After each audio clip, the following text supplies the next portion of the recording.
이번 세션에서는 플랫폼이 우리가 현재 살고 있는 세상에 어느 정도 중요한 영향을 미치고 있느냐, 이와 같은 것을 중심으로 얘기를 해보겠습니다.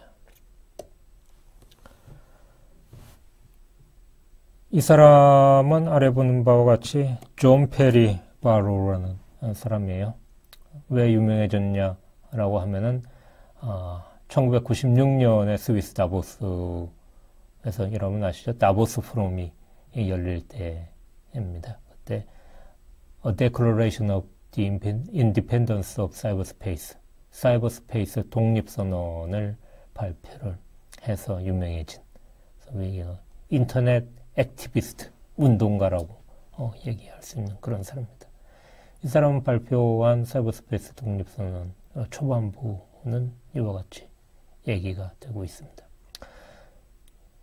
만약에 오프라인 강의라고 하면은 여러분 읽도록 시켰을 텐데 그러지 못해서 제가 읽어보겠습니다. Governments of the industrial world, you weary giants of flesh and steel, I come from cyberspace, the new home of mind. On behalf of the future, I ask you of the past to leave us alone. You are not welcome among us. You have no sovereignty where we gather. I declare the global social space we are building to be naturally independent of the tyrannies you seek to impose on us. May it be more humane and fair than the world your governments have made before. 이런 거죠. 멋있어 보이죠? 실제로도 그래요. 우리말로 좀 번역을 해봤습니다. 산업세계 정권들, 너 살덩이와 새덩이 지겨운 괴물아, 나는 정신의 새고향 사이버스페이스를 만들어. 미래의 이름으로 너 과거의 망령에게 명하노니 우리를 건드리지 마라. 너희는 환영받지 못한다. 내게는 우리를 통치할 권한이 없다. 우리가 건설하고 있는 전지구적 사회공간은 내가 우리에게 덮어씌우려는 독재와는 본성적으로 독립적임을 선언한다. 이런 내용으로 시작을 합니다.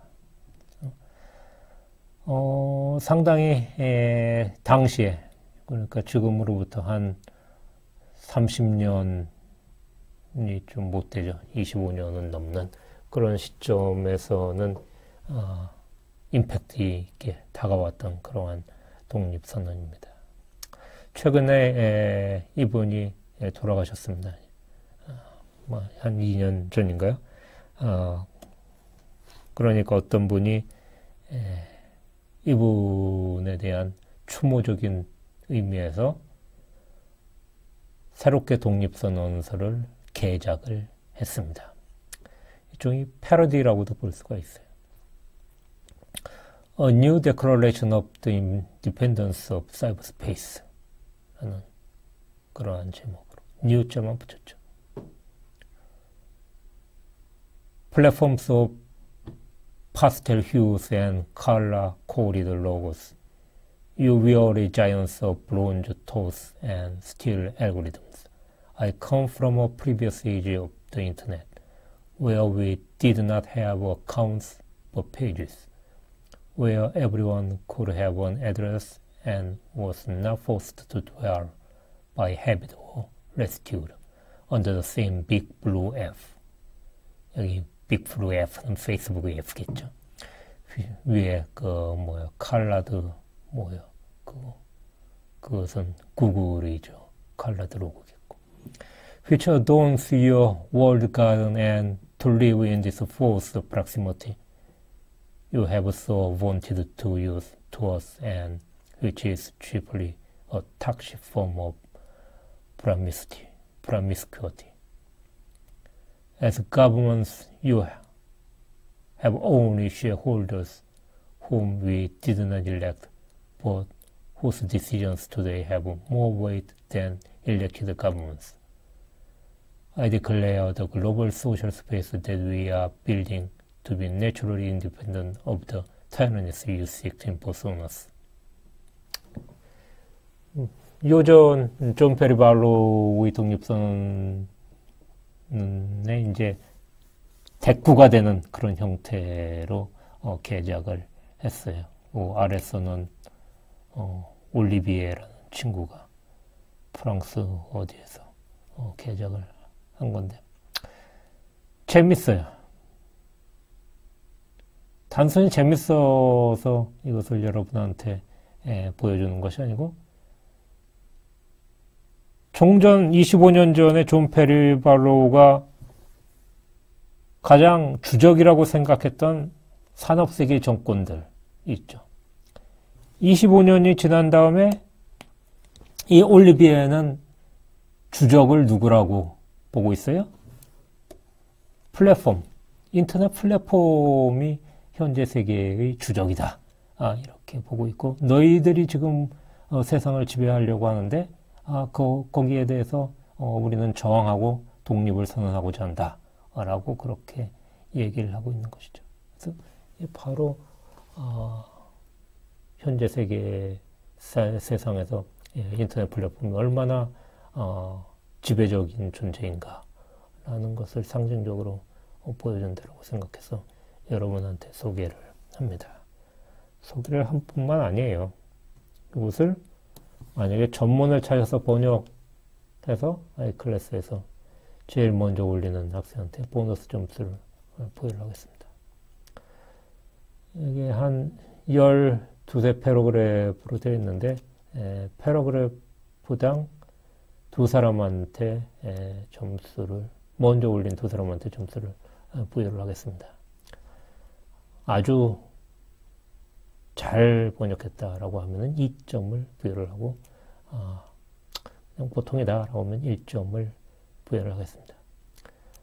단 한 사람이 열 몇 개 다 번역을 해서 모두 20몇 점 가져갈 수 있느냐? 그건 안 되고요. 1인당 최대 점수 2점을 부여를 하도록 하겠습니다. 부지런히 찾아서 번역해서 올리도록 하세요. 데이터가 플랫폼이 얼마나 중요한 역할을 하고 있는가를 보여줍니다. 작년에 세계에서 가장 잘 나간 회사들이 어떤 회사냐라는 것을 보여주고 있습니다. 그 중에서 애플, 마이크로소프트, 아마존, 알파벳 이거 다 플랫폼 회사잖아요. 이것은 자산운용사이고 그 다음에 페이스북, 알리바바, 텐센 이것들도 플랫폼이라고 얘기를 할 수 있는 IT 회사입니다. 그 다음에가 역시 금융사, 의약회사 이런 순서입니다. 그래서 10개 중에 7개 거기다 탑4가 인터넷 플랫폼이다 라는 것을 알 수가 있죠. 그리고 이 탑4는 다 미국 회사다. 보면은 오늘날 우리가 살고 있는 세상이 플랫폼에 의해서 지배되고 있고 또 플랫폼을 매개로 해서 간접적으로 미국이 지배하고 있는 그런 세상이다 라고 평가할 수도 있겠습니다.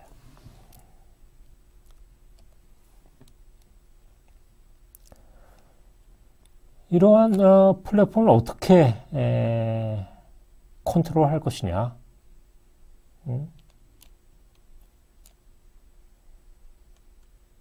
전에부터 무한한 권력은 절대적으로 부패한다. 그런 것도 얘기도 있었는데 이와 같이 플랫폼이 절대적으로 세상을 지배하게 되면 그만큼 그 권한을 남용할 가능성 또 부작용이 많이 발생하니까 이걸 어느 정도 통제할 필요성도 있다 이거죠. 그래서 다양한 통제 방법을 얘기를 해왔는데 가장 먼저 나온 것이 자율규제 매뉴얼 부분과 정부 규제가 이제 가장 대조가 되는 규제 방식이다라고 말씀드릴 수 있겠습니다. 자율규제는 사업자들한테 그냥 맡겨둬라. 경우에 따라서는 시장이 통제를 할 수가 있다. 왜냐면은 시장에 여러 사업자가 있을 경우에는 서로 피비린내 나는 싸움을 하지 않기 위해서는 어느 정도 자율협약을 맺고 거기에 따라서 행동을 자제할 수 있다. 또한 지배적 사업자가 그 지위를 남용해서 소비자의 이익을 침해할 경우에는 소비자들이 다른 사업자한테 넘어가지 않겠느냐. 그래서 다른 사업자가 비교적 미약하게 시작하더라도 소비자들이 그 작은 사업자 쪽으로 넘어가서 그 사업자가 더 커지고 기존의 지배력을 남용한 그런 회사는 쇠퇴할 것이다. 그러므로 기본적으로 시장 자율 규제에 맡기는, 거기에서 조금 나간다라고 하면 뭐 시장에 여러 사업자들이 있다라고 하면은 그 여러 사업자들이 연합 회의체를 구성을 해서 공동 행동 규약을 만들도록 해서 거기에 따르도록 하는 것. 그것이 인더스트리 코드 컨덕트였죠. 그것이 좋겠다라는 그런 것이죠. 반면에 사업자들이 언제 자기네들이 이익에 반하는 것을 자율적으로 규약을 만들고 규제를 하는 것을 본 적이 있느냐? 역시 제3자가 규제를 하는 것이 옳다라는 입장에서 이제 전문가 규제가 나오게 됩니다. 그래서 우리가 자율규제라고 해서 사업자들이 자율적으로 그런 규제하는 것이 어렵다라고 하면 소비자 단체라든가 이런 쪽이 지정하는 전문가 집단을 통해서 규제의 내용과 방법을 선택하고 그것을 따르도록 하는 그런 것이 가능하겠다. 그런 것이 전문가 규제. 공동 규제는 정부와 자율 규제를 이제 혼합한 그런 규제 형태다라고 얘기를 할 수가 있습니다. 그래서 어느 단계까지는 자율 규제에 맡기고 그것을 선을 넘었다 싶으면 정부 규제가 개입을 하는 그런 방식의 규제 체계이죠.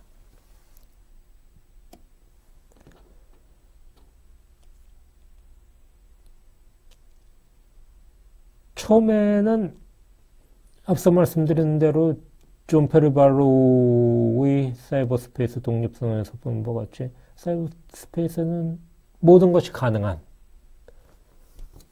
정부 규제가 없는 그러한 공간으로서 인식이 됐습니다. 하지만 그로부터 10여 년 이상 지난 시점에서 스노우든이라는 미국 정부기관 요원이 일종의 양심선언을 했습니다. 그 내용은 미국의 정부기관이 전 세계의 정보를 모니터링하고 있다. 전 세계 통화, 이메일 이런 것을 모니터링하고 있다라는 그런 거죠. 그것이 외국 정부 수반이라던가 그런 몇몇 사람만 대상으로 모니터링하는 것이 아니고 아주 광범위한 차원에서 모니터링하고 있다라는 그런 것. 그래서 이미 인터넷에 정부 요원들이 주시하고 관찰하는 그런 단계에 이르고 있음을 알 수가 있습니다.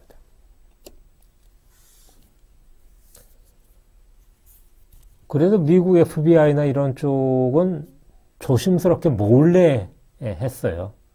근데 대놓고 하는 그런 국가들도 생겼대요.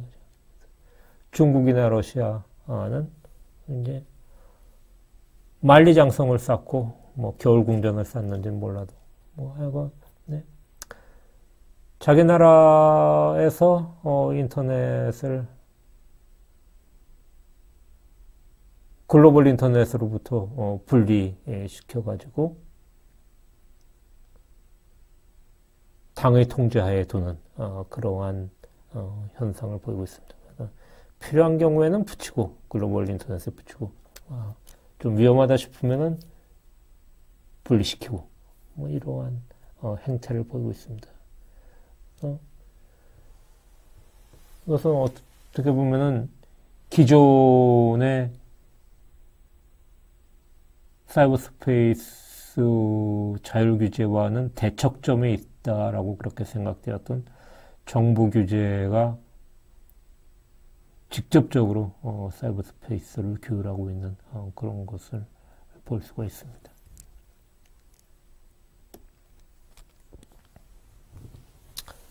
이게 단순히 러시아, 중국에만 한정된 것이냐?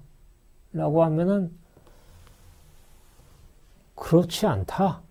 어떻게 보면은 광범위하게 서방에도 이와 같은 인터넷 통제가 스며들고 있다. 라는 것을 보여준 책이 이 책입니다. Who Controls the Internet? 자세히 살펴보니까 서방에서도 결국 각국의 정부가 깊숙이 인터넷 정책에 개입을 하고 있더라. 그래서 필요한 경우 아까 말한 대로 FBI가 몰래 태핑도 하고 그러더라. 이런 거죠.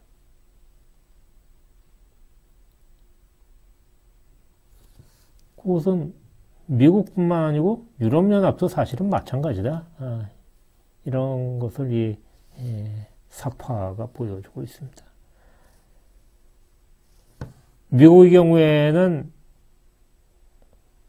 자국회사를 통해 가지고 자국회사한테 야 우리가 몰래 살펴볼 수 있도록 뒷문을 좀 열어줘. 소위 백도어를 열어달라라는 그러한 요구를 이제 자국회사들한테 해가지고 전 세계의 인터넷을 모니터링을 할 수가 있죠. 거기에 대해서 이제 유럽연합이나 이런 쪽에서는 자국회사가 비교적 취약하기 때문에 미국의 백도어 정책에 대해서 비판하고 반대하면서 조금 이제 공식적으로 정부가 요청하는 경우에는 관련 회사들이 요청된 정보를 제공을 해야 된다. 이런 얘기를 하고 있습니다. 아까 말씀드린 대로 중국이 인터넷 만리장성을 쌓고 또 러시아가 뭐 겨울왕국을 쌓고 그래서 결국은 인터넷이 글로벌 웹이 되지 않고 발카나이제이션, 예전에 그 발칸반도에서 나라들이 어떻게 됐어요? 예전에 동로마 제국에 속하던 그러한 나라들이 조그마한 나라들로 갈라지면서 힘을 못 쓰고 이제 다른 나라의 지배를 받게 되는 그러한 상태로 빠지게 됐죠. 그래서 인터넷이 그렇게 분할되고 주요국의 통치하에 들어가는 것이 아니냐라는 그러한 우리의 목소리가 있습니다.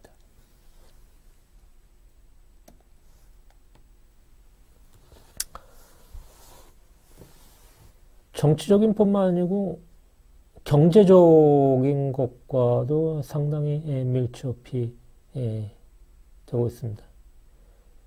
경제 자체가 인터넷 이코노미 혹은 뭐 플랫폼 이코노미라고 명명되듯이 인터넷 경제가 차지하는 비중이 커요. 그래서 이제 각 국가에서 인터넷 경제는 기본적으로 글로벌 경제로 전환되는 경향이 있고 그러다 보니까 자기네들의 인터넷 플랫폼이 전 세계 글로벌 경제에서 차지하는 비중을 높이기 위해서 전략적으로 타국의 선도 산업이 자국으로 들어오는 것을 금지하는 그러한 행태를 보이고 있습니다. 최근에 미국 주도로 중국 IT 기업의 미국으로의 진출, 또 서방 세계로의 진출을 막으려고 하는 그러한 전략을 피고 있습니다. 대표적인 것이 화웨이죠. 화웨이가 3G, 4G, 5G에서 가장 최근의 제너레이션이라고 볼 수 있는 5G 제너레이션의 네트워크 기술 및 그 물량 공급에 있어서 가장 선두에 있는 그러한 중국 회사인데, 이 화웨이로부터 우리가 빠른 것도 좋지만은 보안이 먼저다 라는 그런 이유로 해가지고 화웨이 물건을 공공기관이 받지 않을 뿐만 아니고 정부 돈을 받는 민간 회사들도 화웨이 장비를 쓰지 마라 라고 미국이 정책을 결정하고, 미국에 한정돼서 이것을 얘기할 뿐만 아니고 미국의 동맹국, 우방국이라고 있는 나라들도 화웨이에 문제가 있는데 너희 나라가 화웨이 장비를 쓰면은 기본적으로 미국의 보안도 취약하게 되니까 너희도 쓰지 말라 라는 그러한 요구를 하고 있습니다.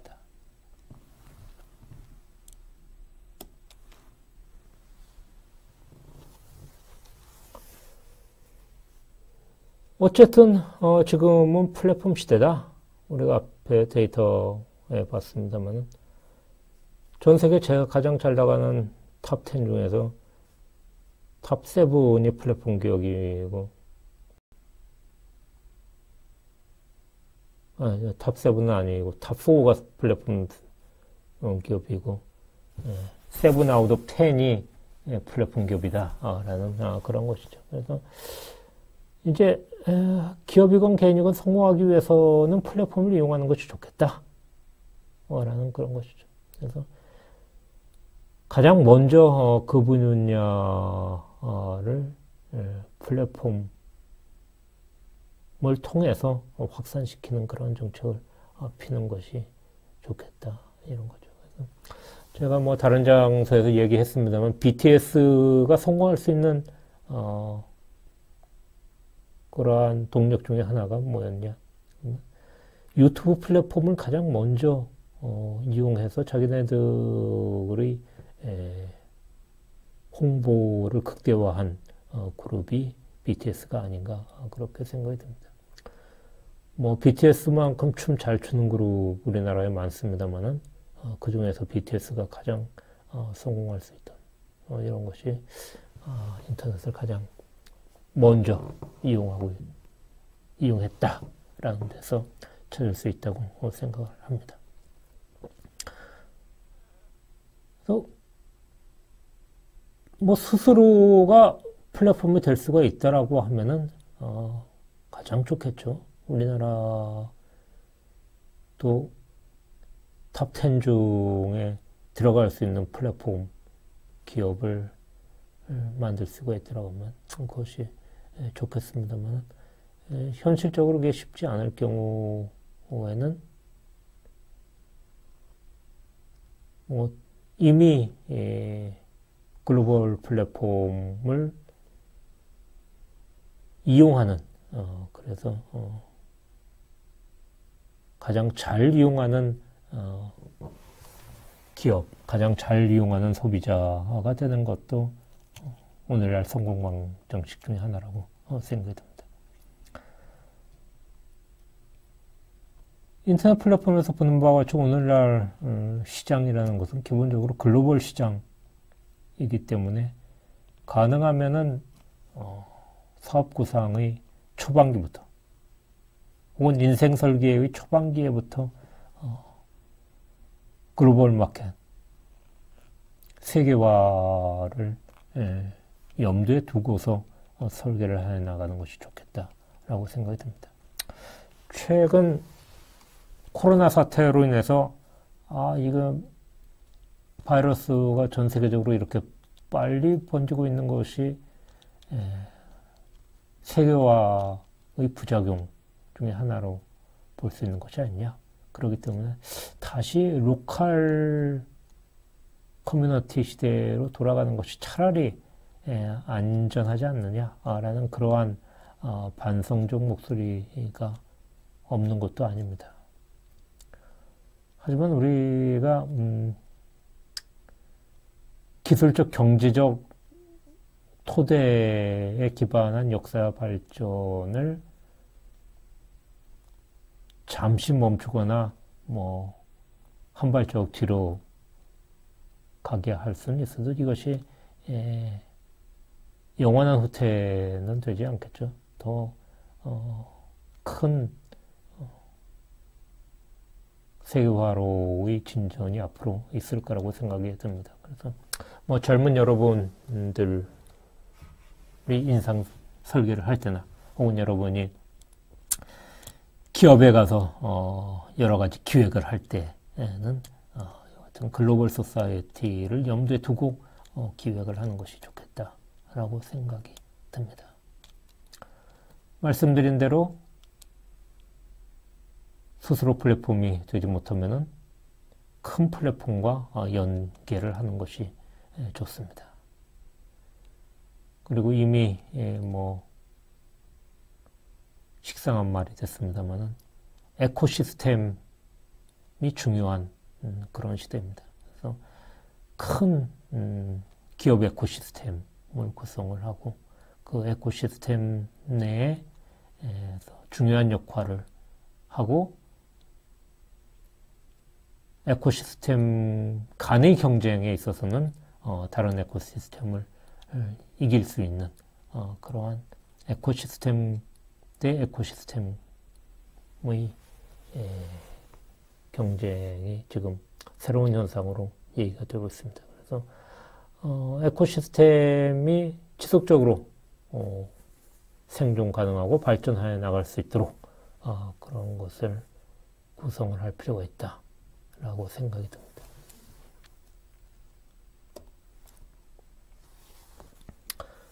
요약하자면 잘 나가는 플랫폼을 만들거나 아니면은 델성부른 그룹에 끼어들라. 그래서 플랫폼에 올라타서 플랫폼 위의 또 다른 플랫폼을 꿈꿔라. 이런 거죠. 전에 말씀드렸고 앞으로도 반복되는 것이 인터넷은 플랫폼이 한 레이어에만 있을 필요 없다. 각 레이어가 하나의 플랫폼이고 하나의 레이어 위에도 복수의 플랫폼이 가능하다라는 그런 말씀입니다. 국가 차원에서의 성공 방정식은 뭘 얘기할 수가 있느냐. 가능하면 미국처럼 자국을 기반으로 한 플랫폼을 다수 육성할 수가 있다라고 하면 그게 좋겠죠. 그럼 그 나라 그 플랫폼들이 세금 수익이 우리나라로 올 수 있을 것이고 또 고용 창출 효과도 있을 것이고 각종 웅천 후방 효과가 가능할 것입니다. 하지만 플랫폼을 키웠다라고 해서 너무 플랫폼에 국가가 컨트롤돼서는 안 된다. 이거죠. 플랫폼 자체는 기업 이익 극대화, 주주 이익 극대화에 매몰되기가 쉽답니다. 그래서 정부는 그것에 비해서 사회의 각층, 기업뿐만 아니고 소비자, 또 시민단체, 또 교육, 문화, 안보, 이와 같이 여러 가지 복합적인 고려를 해야 되는데 기업은 그렇지 않죠. 그래서 기업에 의해서 국가가 통제되는 것이 아니고 국가가 기업을 통제하는 그런 구조를 유지를 해야 된다. 그래서 플랫폼을 육성을 하되 그렇다고 너무 가까운 거 그거 곤란하다. 정부와 기업 간에 너무 가까워도 곤란하다. 만약에 기업과 정부가 혼연일치된다 라고 하면은 자칫 소위 레귤레터리 캡처라는 그런 얘기가 있어요. 규제를 받아야 될 피규제 기관인 기업이 규제자인 정부 공무원을 캡처를 해버린다는 거죠. 그와 같은 경우에는 시민의 권리와 이익이 손상될 그런 가능성이 많다. 그래서 아까 플랫폼을 상대로 해서 시민의 기본권 보장을 요구를 할 수가 있느냐 그런 얘기를 했습니다. 그래서 헌법이 명문상으로는 그것이 적용되기 어렵고 정신상으로는 그런데 그것을 보장할 필요성이 있다라고 뭐 그런 말씀을 드렸습니다만 여기서 말씀드리는 대로 국가와 기업이 혼연일치되는 그런 상황에서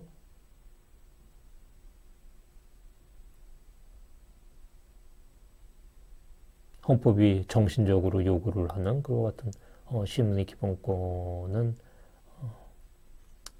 이제 숨쉬지 못하게 될 그럴 가능성이 많다 이런 거죠. 그래서 규제기관인 정부는 피규제기관인 기업으로부터 독립성을 유지할 필요가 있다 라는 것이 오래된 규제 역사의 교훈이라고 그렇게 생각이 듭니다. 다음 시간부터는 어떻게 이 시대의 총화라고 볼 수 있는 플랫폼을 잘 규제를 할 것인가? 우리나라에서는 어떻게 규제를 해오고 있고 외국에서는 또 어떻게 하고 있는가? 이들 간의 차이가 있다라고 하면 어떤 그 차이를 설명을 하는 것이 가능한가? 또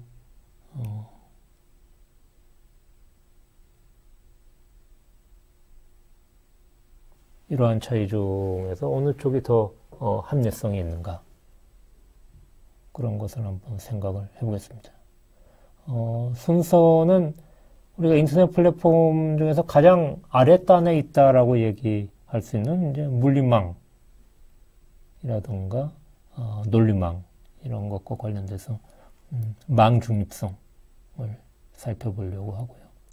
그 다음에는 검색 중립성 혹은 포탈 중립성 이런 쪽으로 차츰차츰 한 단계 한 단계 윗단의 플랫폼을 우리가 어떻게 육성하고 어떻게 규제를 할 것인가 이런 것을 살펴보겠습니다.